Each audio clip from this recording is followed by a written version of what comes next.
it.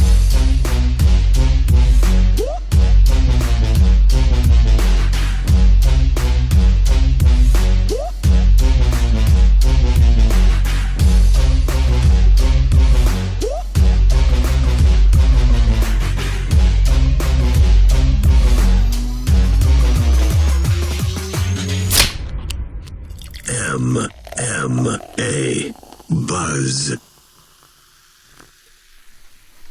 Hello and welcome to MMA Buzz, the East Coast MMA chat. We've got a very special episode for you today. This is our first craft beer specific podcast. I am your host, Rodney Mann. That's Rodney Mann on Instagram. Joining me today is Nick Brown, NHBrown44 on Instagram and Twitter. Now, typically, we have a third panelist that rounds us out, Trevor Grever Lutz. That's Grever on Instagram. Unfortunately, Trevor can't be with us today, so we are going to try to offer as much insight as we can without him being here. As I mentioned, this is our first craft beer specific podcast. Typically, we discuss mixed martial arts, past cards, upcoming cards, and industry news. However, today, as I mentioned, we're going to be discussing craft beer, more specifically, the Fredericton Craft Beer Festival that just occurred here in Fredericton, New Brunswick at the Fredericton Convention Center. Speaking of Fredericton, we are coming to you pre-recorded from our Fredericton, New Brunswick studio. Collectively, we are MMA Buzz Radio. You can find us on Twitter, Facebook, YouTube, and SoundCloud just by searching MMA Buzz. And yeah, we want to hear from you. We want to know what you think of the podcast. And actually, we've got some giveaways to announce later on in the show about on behalf of some of the breweries that were at the Fredericton Craft Beer Festival. And that's how you can get involved, is by finding us on social media and either liking or sharing or direct commenting or sending us a message. We just want to hear from you, and we want to know if you guys want to hear more of these beer-specific podcasts. As I mentioned, if you're new to the show, we are a mashup MMA and craft beer podcast, and typically while we are doing the podcast, we like to enjoy a craft beer of our own. So, without further ado, let's chat about the craft beers we're enjoying while we're doing this craft beer-specific podcast. Why don't you go ahead first there, Nick? I've got a Hop Bod IPA from Hop City Brewing. Probably the 8th or 9th time you've heard me say that on this podcast. One of my staple beers, so... You do love it. Here it is again. Yes. I am drinking a Goose IPA from Goose Island. It's a brewery out of BC. And, I gotta say, it's pretty delicious. I may have had it on here maybe once or twice on the podcast before. Just an all-around really floral, bright, citrusy, just an awesome beer. So, let's cheers and get into it, shall we? Yummy. So, let's just start off talking about our first impressions of the festival. This was my first time attending a event at the Fredericton Convention Center since it opened. I actually had worked at an event there, but it was a completely different story because you don't actually get to enjoy the lights and the the specialty of actually going there in a suit and truly enjoying the space for what it is. It's a rather upscale spot in Fredericton. It's the newest building. When we showed up, there was clearly a lot of interest in this festival, a line that snaked out the front door, but a really fast-moving line. The volunteers were great. Ended up recognizing, a good 40% of the volunteers that were there, but I didn't recognize that many people, that many faces in the crowd. Just want to get, first impressions on making the trip up the stairs and entering the grand ballroom and seeing all the signs for all of those craft breweries. Just slightly overwhelming, but at the same time, really, really exciting. Nick, what did you think of the setup? Yeah, the convention center did a great job, like you said. Big lineup when we got there. Took no time at all to get through it. And our initial reaction was that there's a ton of people here, and we don't know any of them until we got inside. Met a few people. Met a few people we knew. Yeah, so Trevor said he felt like he was in a different city. Yes, yeah, that's true. Well, the thing is if you hadn't been there, or if you're not familiar with how these things work, it's sort of like it's a large room, and they have breweries set up basically on the perimeter of the room, and they're numbered, and you can kind of go in a circle. It's kind of up to you how you want to go around to try out the different beers, but the room is pretty massive. It's several ballrooms, so we didn't actually start at the first distributor. In fact, we decided to avoid the crowd and kind of start halfway in the middle, and by that time there was already crowds at almost every single brewery there. Just a great showing. Over 50 breweries there, some with up to 5 beers to taste, some with as few as 2 beers. But just a lot of product to try out, and really something for everybody. Specifically, I know I was drinking mostly IPAs when I could. There were a couple other ones that I tried that I wasn't too fond of. Originally, we did a podcast right after the event, and we may still distribute that as the Drunk Ramblings Director's Cut, the extra buzzed edition. The extra buzzed edition, exactly. But it was just so many beers. Originally, we went through the entire list of breweries and went through the beers that we tested or tried and gave reviews on them, or brief reviews. However, in the interest of keeping this podcast under an hour, we've decided to switch the format, and we're going to be giving you our top 5, starting with our 5th on the list and moving up to our favorite beer on the list of breweries that were there. And sorry if you didn't make the cut if we were talking to you, but there was just so many beers there and so many delicious beers. It was really tough to actually get a top 5. So without further ado, let's hop into our top 5. Coming in at number 5 on my list was the good folks at Double Trouble Brewery. Now, specifically, we got to chat with Claude, who is one of the co-founders. He was a bubbly dude. He was there representing Double Trouble Brewery as well as the owner of the company. These guys out of Toronto, Ontario. We've had a couple of their beers in the liquor store. They've been distributing over on the East Coast for some time here. You may be familiar with some of these names. They've got the Hops and Robbers IPA, which I did enjoy while we were taste testing. Extra delicious IPA. Yes, yeah, and they have a vanilla coffee stout. Oh, that one's really good. I can't remember what that one was called. French press. The French press, yes. And then they have a pear cider called Grow a Pear. They also had the ginger IPA. Yes, and they had a Catcher in the Rye, a rye IPA. So we spent a lot of time at Double Trouble Brewing. We went back for the stout 3 or 4 times. Yeah, it was a great way to end the day of trying out several beers with a nice, smooth vanilla coffee stout.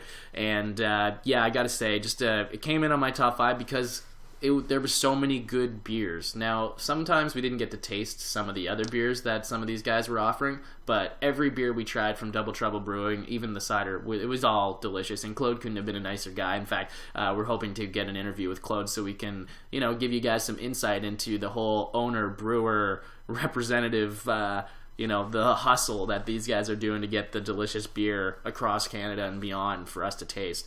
More info on that coming up, especially if this is well received. What was your number 5, Nick? I also had Double Trouble in there at number 5. One of my favorite breweries going into this. I was excited they were there.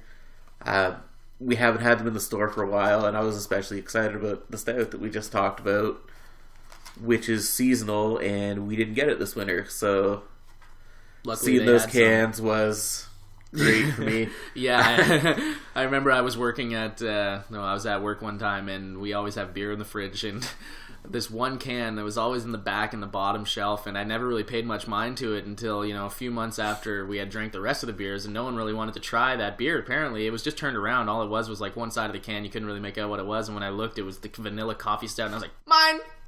Taking this one.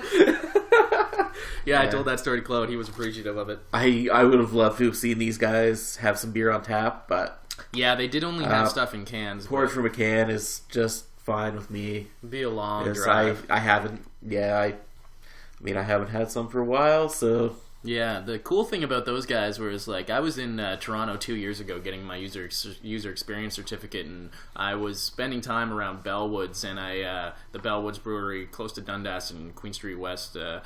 So we would go there and get pretty tasty beers for pretty cheap, but we decided to stop through the liquor store, and I saw this Double Trouble Brewing, and the colors on their cans and the vector art style, and it was just so clever. I thought, holy shit, this is great, and I picked it up not thinking that they had just made it into the liquor store. Like we were discussing with Claude, like I expected them to be almost a staple in the Toronto craft brew industry at that point, but apparently not. I just was in the right place at the right time to see their first round of beer in the liquor store. So long-time fan, first time getting to meet these guys. Just a super personable crew. I can't wait to chat with them. Yeah, he also mentioned that they were bringing the Hops and Robbers IPA back to New Brunswick, which is exciting. So yeah, really tasty IPA if you're an IPA fan. We should see that in store soon. Pick one up. Yeah, pick one up. Do them a favor. All right, let's move down the list.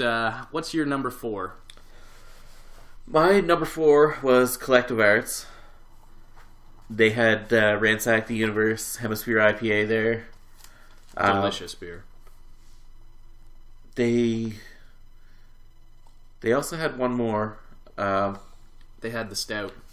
It's not stout. Porter. The porter, yes. They had their porter. I didn't have the porter there. I have had the porter. It's great.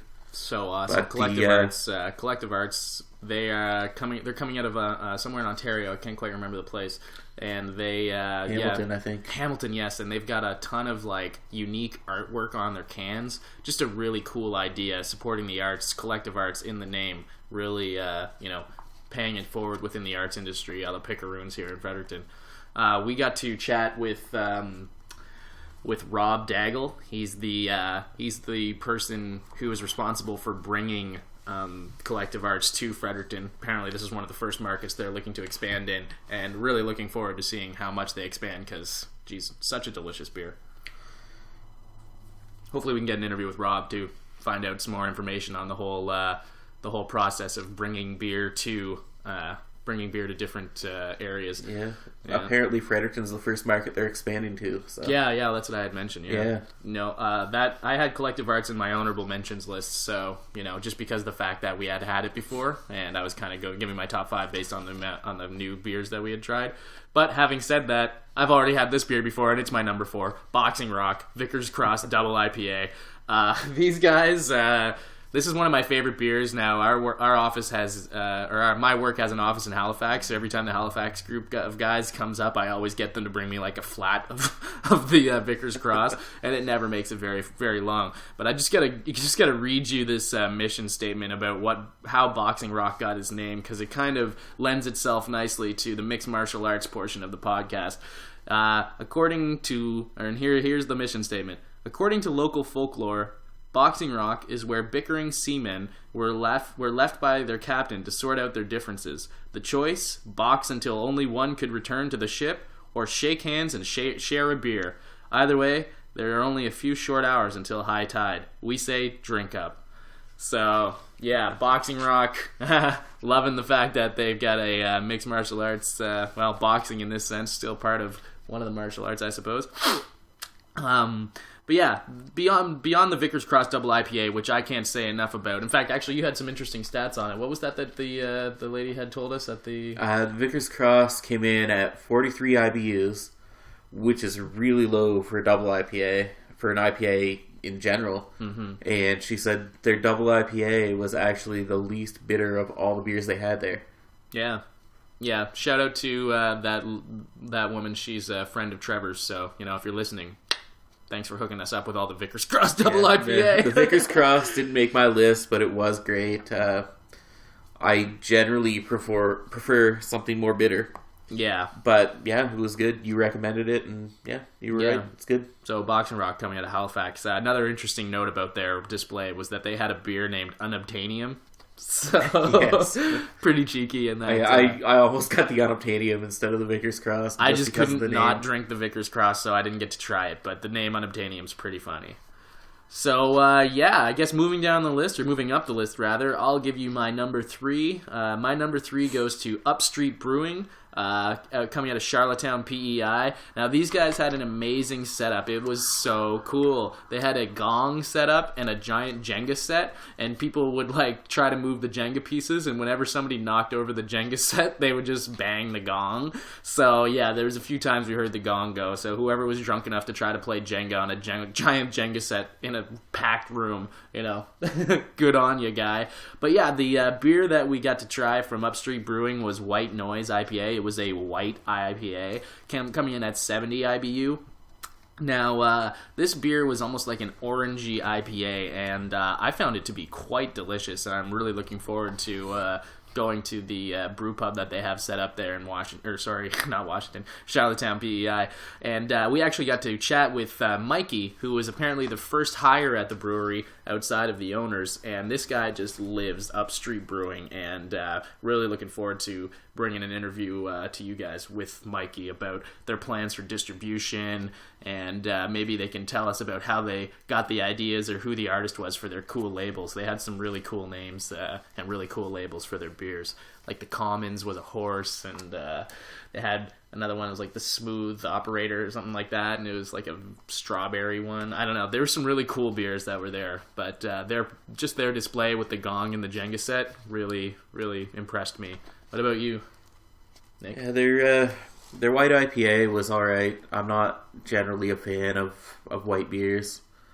They had another IPA that we didn't get to try because their tap wasn't working, unfortunately. It's true. I really would have liked to try that one. But my number 3 on the list was Greystone. Oh, nice. We had the Greystone IPA, which we were told had like 20 hops in it. I don't know if that's accurate, but a lot of hops in this one. Yeah, they said there was 20 different kinds of hops. Which is weird for beer. I mean, you see 2 or 3 sometimes, but... Yeah, well, I mean, you can get beers with a lot of hops, but it just seems like that's just such a random number. And if you've got 20 hops, sure, it tastes awesome, but I'd be concerned about, how consistent that beer could be moving forward. Yeah. Because that's just some crazy alchemy on the go there. Just getting all those things right. There's a lot that goes into each particular hop, so to think, well, I guess they have been in research and development for almost 3 years now. And if they can keep that balance. Yeah. Because it tasted great, it's just, will it always taste like that? Yeah, and it was, actually, I'll just speak to it because Greystone came in at number 2 for me, so we might as well just keep the conversation going. They had a pale ale, which was really delicious, too, and our friend Moonbeam was on the taps, and he was telling us about how they're going to be opening the tap room on King Street down in Fredericton, and they're going to be offering up to 10 different types of beers from around Atlantic Canada where you can get growlers filled, so really looking forward to them opening the tap room. As far as the beer is concerned, though, like I thought it was really, really good, and I hope their 20 hops beer is consistent, because I thought it was one of the best IPAs that I had all day. It definitely was. Yeah, and it's a new company in Fredericton, right? So we're just learning about them, and I just love their identity so much. It was actually designed by a designer friend of mine out of the Details Design Studio, Tanya Duffy, and she is just she's got quite a bubbly art style sometimes. Like, she can really pull out the colors, but this one's just so muted, and I mean, the company's called Greystone, and she went very literal with it, and I just think I love seeing these like super bright cans and really quirky artwork like Bear Flag wine and all this kind of stuff, but sometimes it's nice to see somebody go the complete opposite route and just go really, really minimal with their design. Yeah, and they had the coasters for sale that were etched into stone. Yeah, true. And, a really nice brand identity all around. The tap handles as well were made of stone with the logo etched in. So full circle brand approach. You can tell Tanya knows what she's doing. So shout out to Greystone. Really looking forward to that tap room. And thanks again for hooking us up with all that delicious beer. What was your number 2? My number 2 was the Boar City Mondo IPA. Nice. Was one of the later beers in the day for us. It was the last beer we tried, I think, before we went for another vanilla coffee stout. Before we went for several vanilla coffee stouts. Just a perfect dessert beer, no? Get off of me. Well, it is. I mean, and we're not going to get it again until, True, yeah. We got our fill, that's for sure. Boar City Mondo IPA. I wish we had found it earlier in the day, so maybe we could have had 2 or 3. Mm-hmm. Unfortunately, it came at the end of the day. I guess we went around the room the wrong direction or something. Well, the thing was, is we tried so many IPAs, and honestly, I'll let this feed into mine because Boar City was my number 1 on my list. I'm right behind you on all these. Yeah, exactly. I can't wait to see what your number 1 is. But before we jump into that, let's just keep talking about Boar City. Boar City, coming out of Moncton, New Brunswick. The Mondo IPA was made using Centennial hops, and it was, like he mentioned, unfortunately we only found them late in the day, but while we were there, we actually got to chat with Jamie Melanson, who is, it wasn't Jamie, it was, sorry.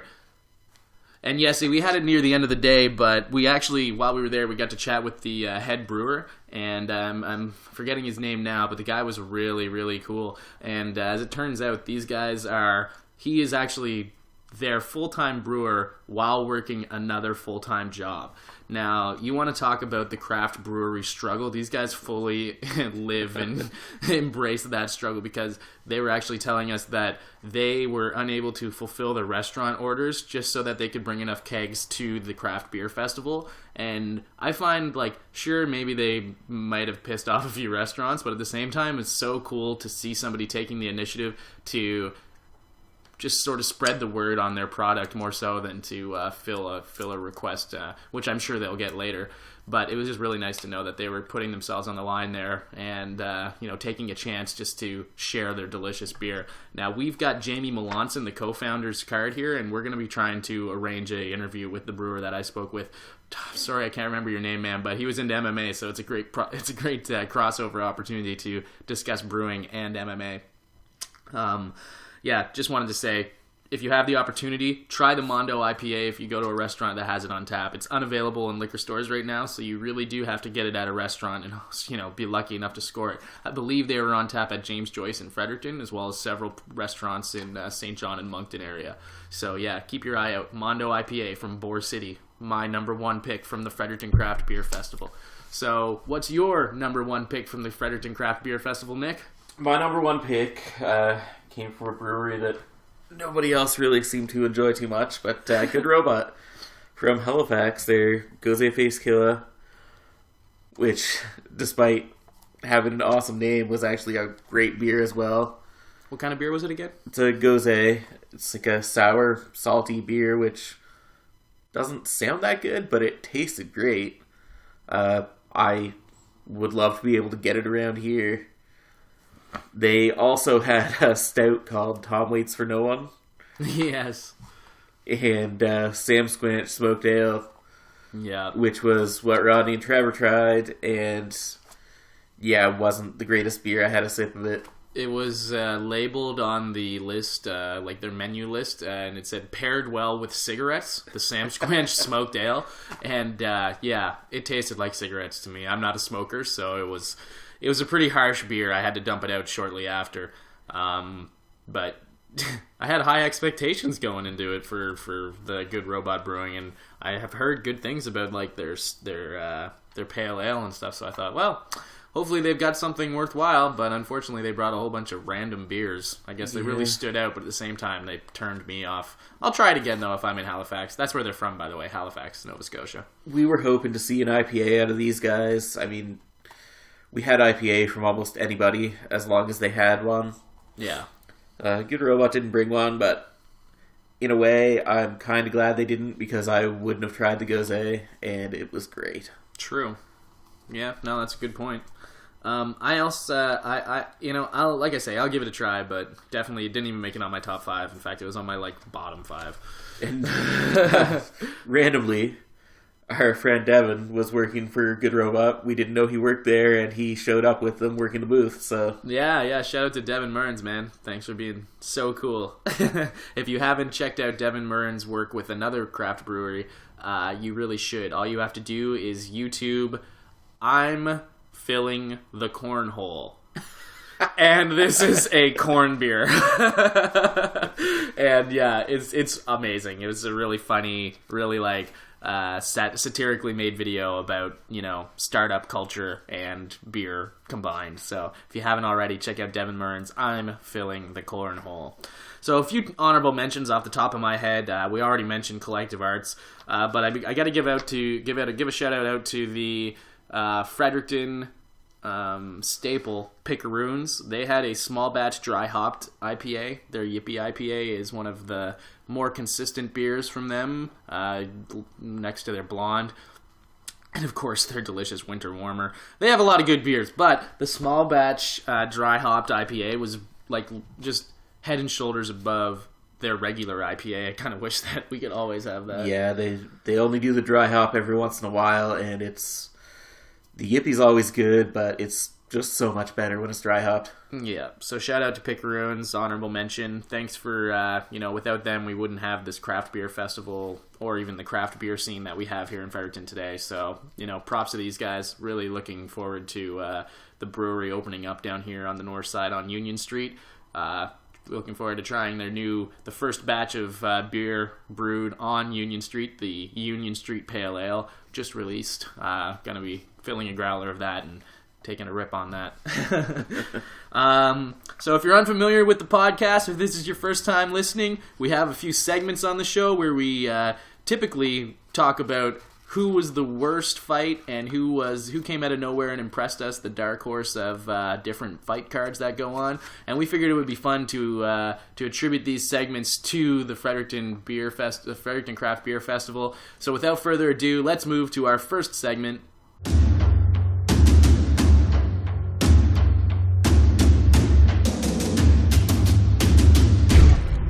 The half-cut uppercut.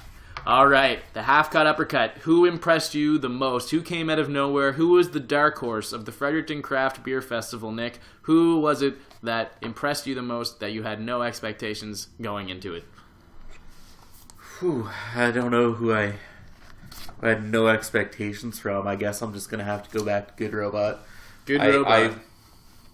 I had never had a Good Robot beer. I was stoked on them going in. I really had no expectations for the beer, though, because I had never tried one. True. So I'm gonna give it to Good Robot with the Gose Face Killer. Nice. Good I know I just talked about it as my number one, but hey, I just can't say enough about it. I really, really liked it.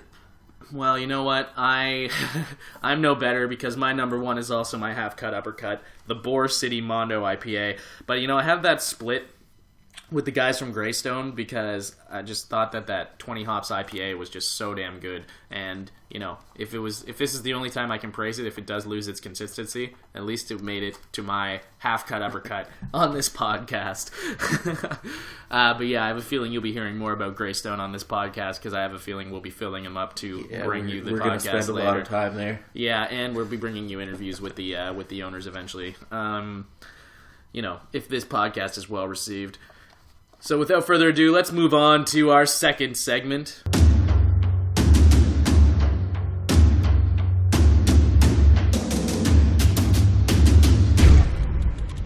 The full bladder splatter. Who pissed the bed the worst at the Fredericton Craft Beer Festival? Who let you down? What was the worst beer you tasted? This is no offense to the brewers because there was lots of great beers there. It's just this was the least palatable of all the beers. I'm sure they probably have some great beer, but Big Tide pissed the bed hard. Yes. With their Harbor California Common. One of the first beers I had of the day. I gulped the whole thing down without tasting much of it, but still bad enough. It was not good. Were they the ones who did the farmhouse too? Yeah, they were. I mean, Big Tide might as well have just pissed in my glass. See, that's the thing. I was actually looking forward to Big Tide because I've been to their brew pub in St. John, just down. I believe it's on Princess, and it's right across from Brits. And another great spot if you're in St. John and you want to grab a good beer. Brits, good food too. But I was really looking forward to them. I tried the farmhouse. It was garbage. Just not a good tasting beer, but not worthy of my full bladder splatter. But yeah, Big Tide as a whole let down. Don't not try Big Tide, but maybe don't try those too. Exactly, yeah. And actually worth noting that Big Tide is that they're a brew pub, and the cool thing about them is you can actually get a growler filled like at the end of the night. So if you go there for a night of drinking and you're eating food and having apps and whatever, and you want to actually keep the party going and you don't have any beer, you can fill a growler on your way out. So a beer to go, now that's a concept I can get into. I had an honorable mention full bladder splatter here too. Sure, what do you got before I give you mine? The Big Axe Purple Maize. Oh, yeah, the tortilla chip.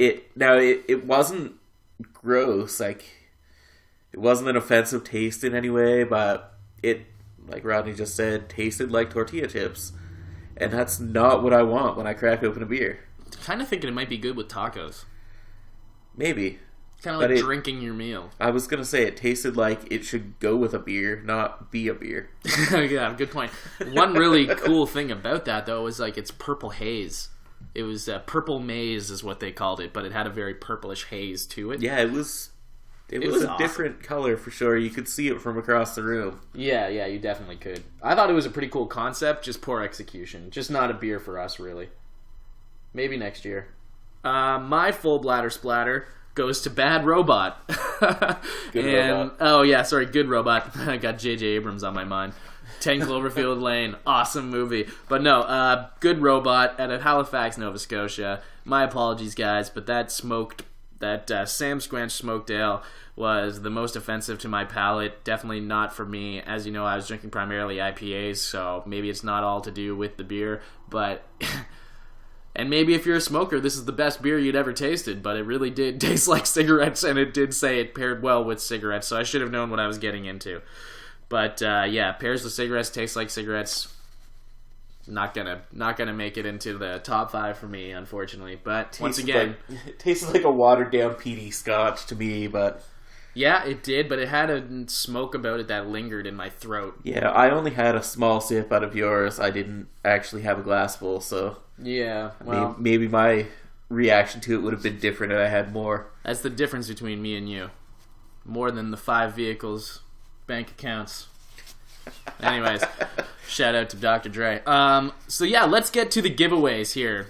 Thanks if you're still listening. 30 minutes into the podcast, you truly do love craft brew and you appreciate our input, and we appreciate you listening. So if you haven't already, go ahead and like us on Facebook, Facebook, Twitter, YouTube, or SoundCloud, or you can follow us specifically on Instagram, Rodney Mann, NHBrown44, and Grever. Now, let's get to the giveaways. As I mentioned, we've got a pile of swag to give away from all kinds of breweries. We've got Big Axe.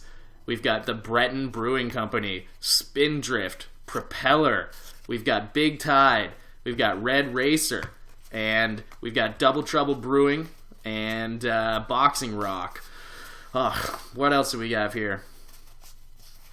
I think that's it. But we've got a pile of swag to give away to people who are listening to the show. We want to hear from you. Even if it's just as much as liking it to let us know to keep going with these specific beer podcasts. And if you're into MMA and this is your first time listening, please tune in for our next podcast where we will be discussing the slew of fights, including UFC, Miocic and Verdum. And I guess I don't know if there's a Bellator on, but regardless, if you're an MMA fan, check it out. And if you want to check out our back catalog, you can always find all of our videos on YouTube, and the links are all on Facebook and Twitter. MMA Buzz Radio on Twitter, Facebook, YouTube. I don't know if I've said it enough. That's MMA Buzz Radio. No, I'm just playing. But no, we get a lot of feedback, and we're really stoked on getting the feedback, guys. We love hearing from you. So whether you're an MMA fan or a craft beer fan or both, let us know how we're doing, yeah? I think that pretty much does it for our podcast on the Fredericton Craft Beer Festival. Thanks for checking it out. And sorry it took a little long. I had a family emergency that took me out of the city for over a week, and then after that, we had some scheduling issues, so, better late than never, I guess. So, yeah, I think that's about it. Cheers, Nick. Thanks for tuning in, guys. MMA Buzz, brought to you by The Beach Radio.